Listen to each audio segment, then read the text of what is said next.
Hello guys! Nandito po tayo ngayon sa tindahan ng mga kakanin. Lagi po itong bagong luto at masarap ang timpla.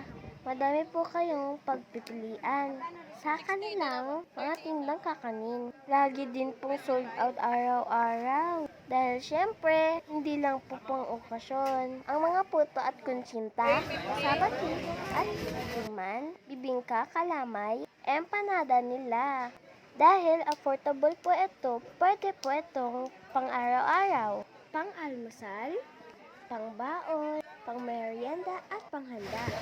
Shoutout po kay Kuya na tagagawa ko ng mga kakanin. Gusto daw po panood ng mga tao, hindi lang taga rito. Kung hindi pati, sa ibang bansa daw po, nahiya po siya. Kasi tinawag ko po na Kakanin King ng Alonga po. Ayan naman po si nanay, siya po yung may-ari.